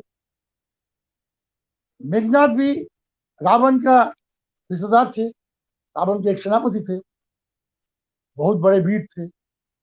लड़ाई हुई, लक्षण लड़ाई में हार गए, लक्षण मर गए। राम भी उसको साथ टकराव में, लड़ाई में राम भी उसके साथ माने ठीक से नहीं लड़ाई कर पा रहे थे। तब क्या हुआ, राम तब कुछ छल कपट का सहारा लिया, छल कपट का सहारा लेकर के मेघनाद को हत्या कर दिया। ये सब रामायण की कहानी। ये जो मेघनाद ने जो लड़ाई लड़ी, माइकेल ने दिखाया अपना देश की रक्षा के लिए, और राम को दिखाया वो हमलावर के तरीके से। और राम देवता, तुम तो देवता कहते हो, देखो देवता कैसे छल कपट का सहारा लिया, और मेघनाद वीर की तरह सीना तान करके लड़ाई करके वीर गति प्राप्त की। ये जो घटना है, मान ये काव्य ग्रंथ पढ़ते हुए जो पढ़ेंगे पाठक, उनके आंख में आंसू गिरेगा, भगवान राम के लिए नहीं, मेघनाद के लिए, जो आम जनता के प्रतिनिधि थे। ये जो मानवतावादी जो विषय वस्तु, मानवतावादी कंटेंट, माइथोलॉजी, पुराण का था, ये काम यूरोप में हुआ था, शेली ने किया था। लिखा था कविता प्रोमिथियस अनबाउंड, प्रोमिथियस चले गए स्वर्ग में, स्वर्ग से जाकर के आग चोरी करके लाया धरती पे, इसको लेकर कविता काव्य ग्रंथ। ये जो माइथोलॉजी को, पुराण कथा को मानवतावादी सोच के आधार पर जो साहित्य, ये माइकेल ने किया। अब माइकेल मधुसूदन दत्त कर पाए क्यों? विद्यासागर उनके पीछे थे। विद्यासागर उनके पीछे एक प्रेरणा के स्रोत के रूप में, विद्यासागर के लिए मधुसूदन दत्त जिंदा रहे, चले जाते। तो इसलिए मैं दिखाना चाहता हूं उस जमाने में यही धर्मनिरपेक्ष मानवतावादी सोच को लेकर के जो आए थे, विद्यासागर उनको गले लगा लिए थे, अपनी क्षमता से परे उठ करके मदद करते थे। क्यों? क्योंकि समाज में धर्मनिरपेक्ष मानवतावादी सोच काम कर रही। देखिए कितनी सोच। आप लोग कभी अगर आएंगे तो देखेंगे वो संस्कृत कॉलेज अभी भी है, विशाल कॉलेज। संस्कृत कॉलेज से कुछ दूर मेडिकल कॉलेज है। मेडिकल कॉलेज अस्पताल और कॉलेज जहां मेडिकल शिक्षा, डॉक्टरी शिक्षा दी जाती है। ये अंग्रेज जमाने का। तो अंग्रेज जमाने में जो लोग मेडिकल शिक्षा, डॉक्टरी शिक्षा प्राप्त करते थे, उन लोगों को मानव शरीर दिखाने के लिए कुछ तस्वीर और दिखाई देता, ये दिखाते थे तस्वीर के आधार पर। और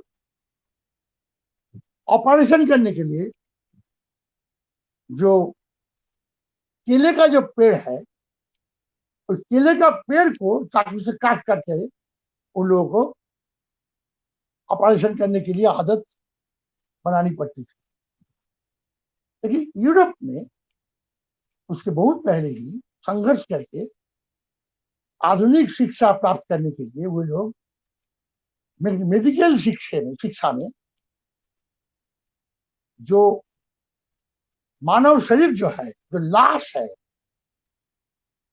वो लाश को, जब कोई लाश मिल जाती थी, बेवारिश लाश, वो लाश को मेडिकल शिक्षा में काम में लगाया जाता था। लाश को रख करके उसको डोम जो सब थे वो लोग काट करके मेडिकल स्टूडेंट्स को दिखाया जाता था, शरीर के अंदर क्या क्या है दिखाया जाता था। ये जो सोच कलकत्ता में भी ये सोच आ गई। तो एक दिन विद्यासागर तो संस्कृत कॉलेज के प्रिंसिपल थे और मेडिकल कॉलेज के कुछ स्टूडेंट्स आ करके उनसे मिले। खूब डांटे उन लोगों को, बोले मैं सुना तुम लोग हड़ताल कर रहे हो, तुम लोग क्लास नहीं कर रहे हो, क्या बात है? तुम लोग मेडिकल शिक्षा प्राप्त कर रहे हो, डॉक्टर बनोगे, तुम लोग हड़ताल कर रहे हो। खूब डांटे। तब स्टूडेंट्स लोग, छात्र लोग विद्यासागर से कहा कि आप पहले सुनिए कि हम लोगों ने क्यों हड़ताल किया। बोले हम लोग भी लंदन की तरह हम लोग भी मांग कर रहे हैं, यहाँ भी सिर्फ तस्वीर और केले का पेड़ काट कर नहीं, हम लोग भी लाश काट कर देखेंगे मानव शरीर के अंदर कहाँ कहाँ क्या क्या अंग प्रत्यंग है, हम लोग देखेंगे। इसलिए हम लोगों ने मांग किया। लेकिन अंग्रेज जो प्रशासन तैयार भी हो गए थे, कुछ लाश मिल भी गई थी, लेकिन समाजपति लोग, ब्राह्मण लोग, ये लोग होने नहीं दिया, ये लोग इसको रोक दिया। इसलिए आपके पास हम लोग आए हैं, आप हमारे आंदोलन के पक्ष में खड़ा हो जाइए और अंग्रेज शासक के पास आप जाकर के हम हमारे सपोर्ट में, हमारे समर्थन में आप मांग कीजिए। हो सकता है आप अगर हम लोगों के पक्ष में खड़े हो जाएंगे तो हमारी मांग पूरी हो जाएगी। जैसा अगर सुन करके बहुत खुश हुए, बोले हाँ तुम लोग सही मांग को लेकर के, जायज मांग को लेकर तुम लोग संघर्ष कर रहे हो, मैं तुम लोगों के साथ हूं। और बाद में जाकर के शिक्षा अधिकार तक से जाकर मिले और इसको लेकर के कानून पारित करवाए। बाद में कुछ दिन बाद मेडिकल कॉलेज में भी मेडिकल शिक्षा में मानव शरीर के आधार पर शिक्षा प्रदान करना शुरू हुआ। देखिए ये भी जो जनवादी वैज्ञानिक सोच और उसी के आधार पर आधुनिक शिक्षा विस्तार करने के लिए जो संघर्ष, उसमें विद्यासागर का क्या देन था। ये मैं दिखाना चाहता हूं कि विद्यासागर में जो धर्मनिरपेक्ष मानवतावादी सोच को लेकर जो सामाजिक आंदोलन उन्होंने शुरू किया, उस समय जो शुरू में मैं जो बोल रहा था कि एक व्यक्ति को जब विचार करना है, विचार करते वक्त हम लोगों को इस विचार पर गौर करना पड़ेगा कि वो किस युग में है। विद्यासागर के युग में आजादी आंदोलन शुरू नहीं हुआ था, बहुत दिन तक ईस्ट इंडिया कंपनी का शासन चल रहा था।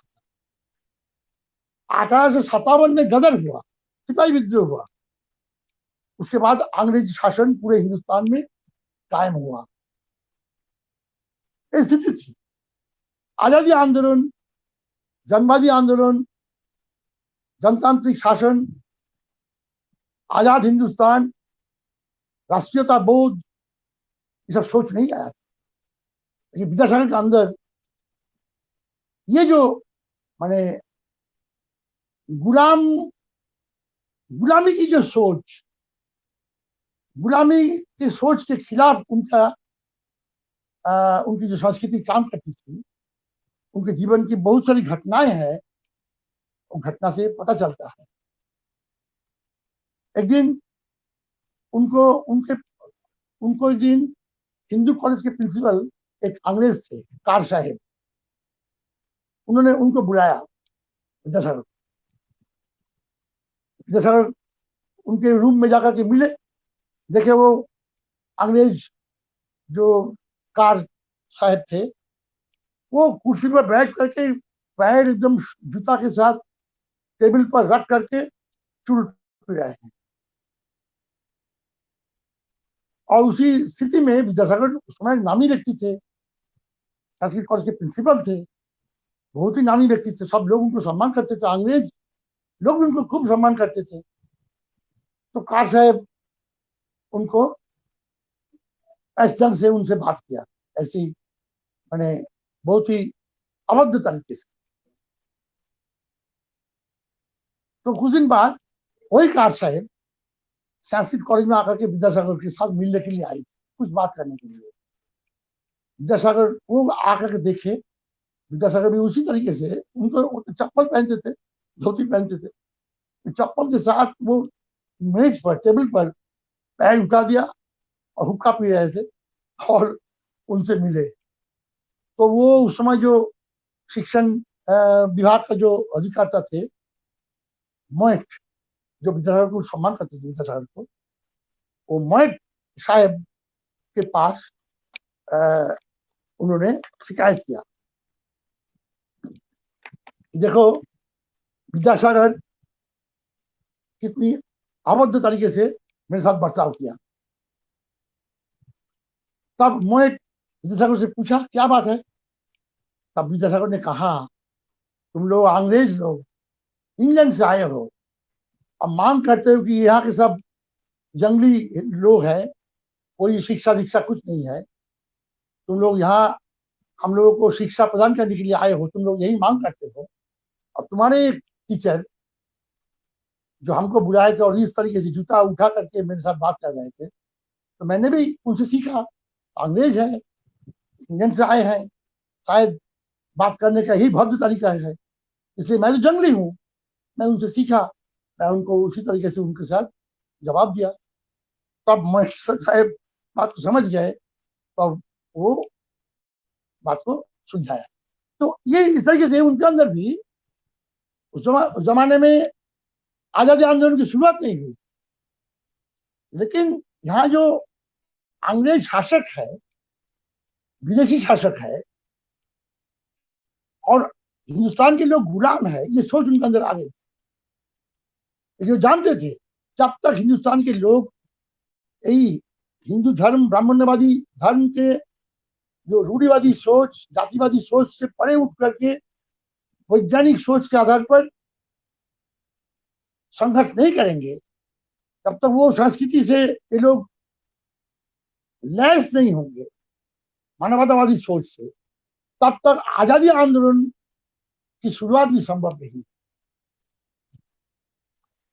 इसलिए उन्होंने पहले जो यूरोप में भी हुआ था, यूरोप में भी क्रांति के पहले, औद्योगिक क्रांति के पहले, फ्रांसीसी क्रांति के पहले जो रेनेसां हुआ, पुनर्जागरण आंदोलन हुआ, मतलब क्या, सामाजिक आंदोलन, सांस्कृतिक क्रांति। सांस्कृतिक क्रांति पहले हुई। सांस्कृतिक क्रांति करके सामंत समाज में जमीन तैयार हुई, और जमीन तैयार होने के बाद उसी आधुनिक सोच के आधार पर जनता क्रांति की। विद्यासागर ने ही यही जनवादी सोच कायम करने के लिए हमारे देश में, वही धर्मनिरपेक्ष सोच कायम करने के लिए एक सोपान थे। तो लेकिन देखिए, बाद में जो इस देश के महान मार्क्सवादी चिंतनकार कम्युनिस्ट शिवदास घोष ने दिखाया कि इस देश की आजादी आंदोलन की कमजोरी कहाँ थी। उन्होंने दिखाया कि विद्यासागर ने जो जनवादी संस्कृति, धर्मनिरपेक्ष मानवतावादी संस्कृति को जो झंडा उन्होंने बुलंद किया था, जितने दूर तक समाज को आगे बढ़ा दिया था, लेकिन विद्यासागर चले जाने के बाद फिर वही रामकृष्ण विवेकानंद के सोच के आधार पर, फिर हिंदू धार्मिक सोच के आधार पर हमारे देश में संस्कृति सब कुछ काम करना शुरू किया, वही सोच। इसलिए हमारे देश में हमें घोष ने दिखाया, हमारे देश में आजादी आंदोलन में भी धार्मिक सोच के साथ, सामंती समझ संस्कृति के साथ, संस्कृति के खिलाफ विद्यासागर की तरह एक सर्वांगीण संघर्ष करके, एक सर्वव्यापक संघर्ष करके आ नहीं पाया। इसलिए सांस्कृतिक आंदोलन का काम अधूरा रह गया। इसलिए हमारे देश में बाद में आजादी आंदोलन के दौरान जो कांग्रेस के नेतृत्व में जो आजादी आंदोलन हुआ, गांधी जी के नेतृत्व में, वही धर्म के साथ समझौता। गांधी जी अंग्रेज के खिलाफ अहिंसा आंदोलन कर रहे हैं, लेकिन उनकी सोच थी कि जाति प्रथा समाज में रहना चाहिए, मतलब ब्राह्मण्यवादी जो सोच जिसके आधार पर वर्ण भेद प्रथा वो कायम रहना चाहिए, नहीं तो समाज में अनुशासन नहीं रहेगा। इसी के आधार पर अम्बेडकर के साथ उनका टकराव, अम्बेडकर भी यही माने दलित मुक्ति के लिए जो फुले ने जो शुरू किया था, विद्यासागर ने जो शुरू किया था, जो शूद्र के लिए शिक्षा का दरवाजा उन्होंने खोल दिया, अम्बेडकर भी दलित मुक्ति के लिए, अब से दबे कुचले लोग वही लोग थे उस जमाने में। अम्बेडकर भी खुद एक दलित परिवार के बेटे थे, उनका संघर्ष शुरू हुआ था, संघर्ष किया उन्होंने। अम्बेडकर कभी इस आंदोलन, इसी देश में इस आंदोलन में उनका भी काफी देन है। आप जानते हैं कि हिंदू कोड बिल जिसके आधार पर आजाद हिंदुस्तान में कानून पारित हुआ धीरे धीरे, और हिंदू कोड बिल, वो जो कानून, उसको अम्बेडकर ने उसको निर्माण किया, और वो कानून करके वो जवाहरलाल नेहरू को दिया, प्रधानमंत्री को, उसको पारित करने के लिए। उसमें क्या है, हमारे देश में हिंदू धर्म के आधार पर जो महिलाएं हैं, चाहे वो ब्राह्मण हो, दलित हो, जो भी हो, उनको भी पुरुषों की तरह समान अधिकार, संपत्ति का अधिकार, पुरुष जैसे महिलाओं को, पत्नी को त्याग सकते हैं, पत्नी भी व्यभिचारी पति को त्याग सकते हैं, डाइवोर्स करने का अधिकार, इस तरीके से बहुत सारे महिलाओं के लिए अधिकार हिंदू कोड में है। एक कानून उन्होंने पारित किया। हालांकि अम्बेडकर के पहले कुछ समाज सुधारक ने इसको ये सब आवाज उठाए थे। अम्बेडकर तो उसको कानूनी जमा पहना करके नेहरू के ऊपर दबाव डाले इसको पारित करने के लिए। कांग्रेस के अंदर राजेंद्र प्रसाद ऐसे कुछ कुछ तो ब्राह्मण्यवादी कट्टर लोग थे, कांग्रेस के अंदर पार्लियामेंट में विरोध किया, रोकने के लिए प्रयास किया, लेकिन बाद में धीरे धीरे हिंदू कोड बिल पारित हुआ। ये अम्बेडकर भी दलित मुक्ति के लिए काफी संघर्ष किया, लेकिन उनकी भी देखिए सीमा, देखिए उनकी सीमा क्या थी, क्या हो गई। उनकी सीमा थी कि हिंदू धर्म के अंदर दलितों को भी ब्राह्मण लोगों का बराबर का दर्जा मिले, मतलब वर्ण भेद प्रथा रहे, वर्ण रहे, ब्राह्मण क्षत्रिय वैश्य शूद्र रहे, बराबर का दर्जा मिले। और लेकिन और इसलिए उन्होंने संघर्ष किया दलित मुक्ति के लिए। दलित मुक्ति में काफी संघर्ष उन्होंने किया। उन्होंने मनुस्मृति को जलाया। एक ही कुआं से जैसे ब्राह्मण लोग जहां पानी लेते हैं, वहां से जैसे दलित लोग भी पीने का पानी ले सके, पानी वहां से लेने नहीं देते थे। अभी भी हमारे देश में अभी भी सब कुछ जगह इस तरीके का पिछड़ापन अभी भी है। अम्बेडकर ने इसके खिलाफ संघर्ष किया, लेकिन विद्यासागर जैसे पूरी तरह से धर्म के साथ थे, विच्छेद, धर्म के साथ पूरी तरह से कट ऑफ, धर्मनिरपेक्ष मानवतावाद, अम्बेडकर ये नहीं कर पाए। अम्बेडकर बहुत ही खेद के साथ नागपुर शहर में कई लाख उनके अनुयायियों को लेकर वो बौद्ध धर्म उन्होंने अपना लिया। बौद्ध धर्म अपना करके उन्होंने कहा कि बौद्ध धर्म में ही दलित मुक्ति की बात निहित है, इसलिए सबको बौद्ध धर्म अपनाना पड़ेगा। जो बात मैं बोल रहा हूं, बहुत ही दुखी होकर उनका संघर्ष, काफी संघर्ष, इतने बड़े नेता थे, इतने बड़े महान हस्ती थे, लेकिन हमारे जो कम्युनिस्ट सिद्धार्थ ने कहा था कि हमारे देश में आजादी आंदोलन की जो कमजोरी, अहिंसा आंदोलन, आजादी आंदोलन की जो कमजोरी थी, मतलब धार्मिक सोच के खिलाफ संघर्ष नहीं कर पाए, धर्म के साथ समझौता करके संघर्ष हुआ। यहाँ भी हिंदू धर्म को छोड़ करके बौद्ध धर्म के आधार पर संघर्ष हुआ। पूरी तरह से धार्मिक सोच को हम नहीं चाहते हैं, धर्मनिरपेक्ष मानवतावाद, ये बात नहीं आ पाई। इसलिए जो कबीर घोष ने कहा था कि हमारे देश में सामाजिक सांस्कृतिक आंदोलन की जो बात है, सामाजिक सांस्कृतिक आंदोलन अधूरी रह गई। जो झंडा विद्यासागर ने उठाया था, जो जिस झंडा को विद्यासागर ने बुलंद किया था, वो झंडा पूरी तरह से वो सोच काम नहीं कर पाया। पूरी तरह से धर्मनिरपेक्ष मानवतावादी वैज्ञानिक सोच वो काम नहीं किया। धर्म के साथ समझौता करके इस देश में आजादी आंदोलन हुआ।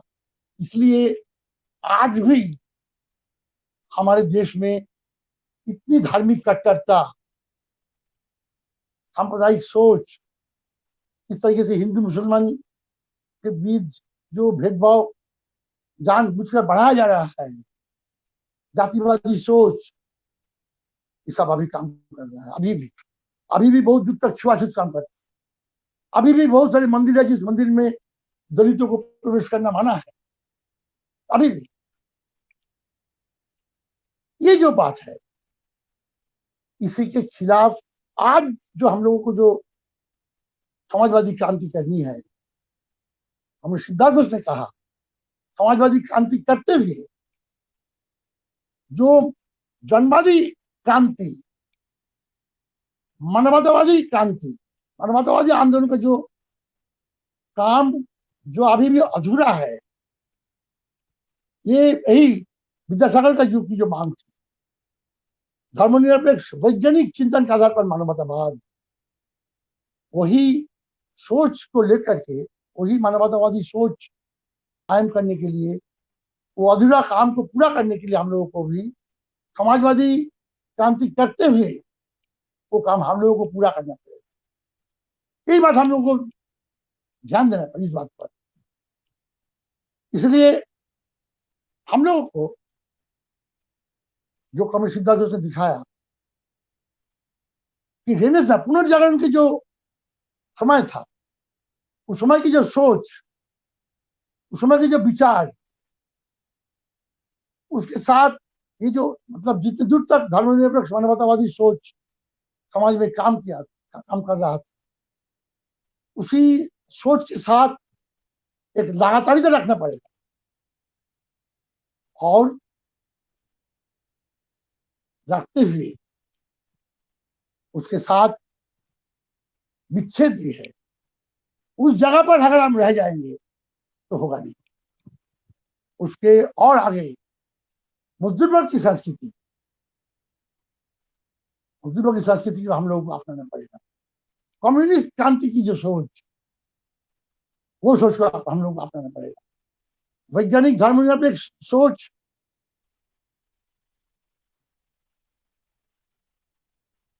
अरे मिजुल, रीमा पंडा का फोन आ गया। हाँ बोलो। हाँ, तो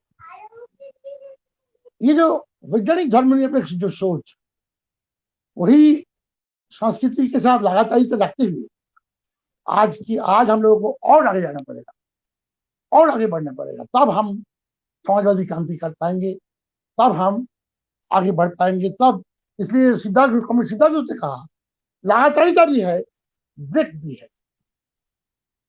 इसलिए हम जानते हैं विद्यासागर की जो सोच थी, उसके आधार पर ये जो धर्मनिरपेक्ष मानवतावादी सोच, हमारे देश में एक महान साहित्यकार शरदचंद्र भी बहुत दूर तक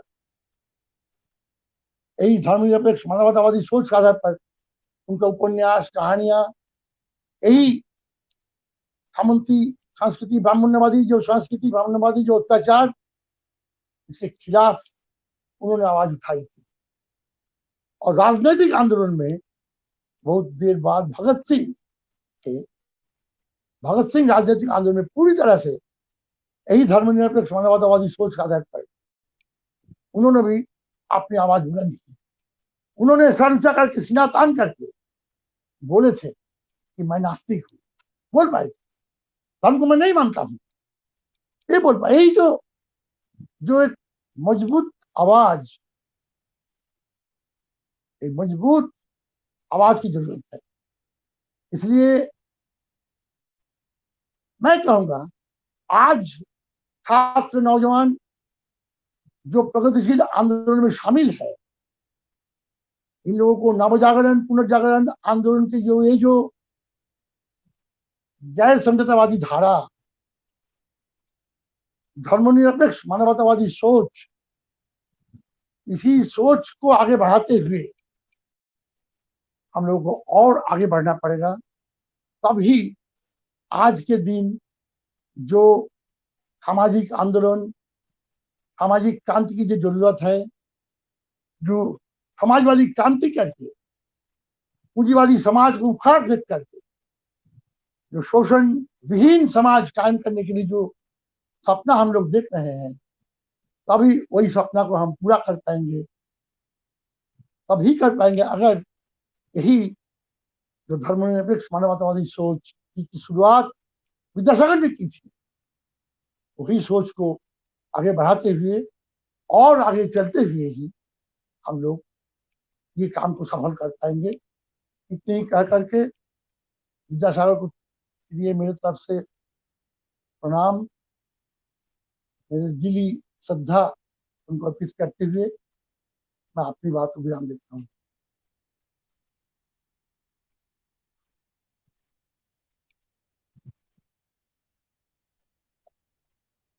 Prashant ji.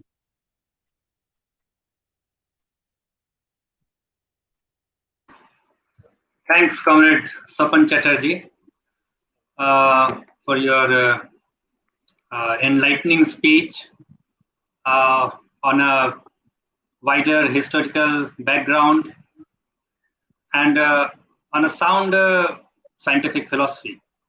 It has helped us, I think it has helped all of us to understand Vidyasagar in its true sense. And as you have already said, and AIDSO firmly believes that we observe these kind of personalities not simply to learn or rote facts about their life incidents and about their history.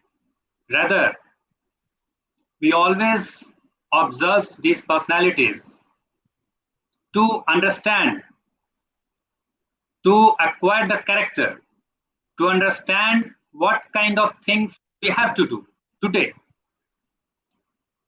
The kind of a struggle which the people like Vidyasagar did in his time, it's still very relevant when we are observing that our society is in innumerable crises. There are a lot of problems which are facing today. Our students' population, women folk, unemployed youths. Today we are observing how our society is getting crushed by the rulers. So, as a students' community of this country, and in general all the people, we have our role. We have to learn from these great personalities. We have to learn how to imbibe the social values, the higher culture which we need today to fight all such kind of problems which the people are facing today.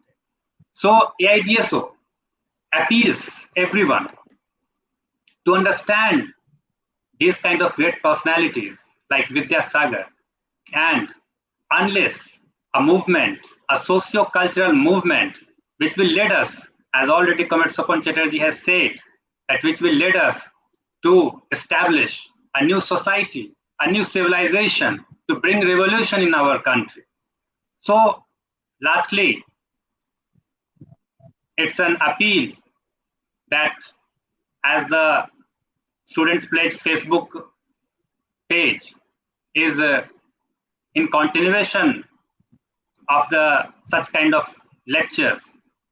So as today we are observing that how the education is being attacked, the history is being distorted, and there are several problems.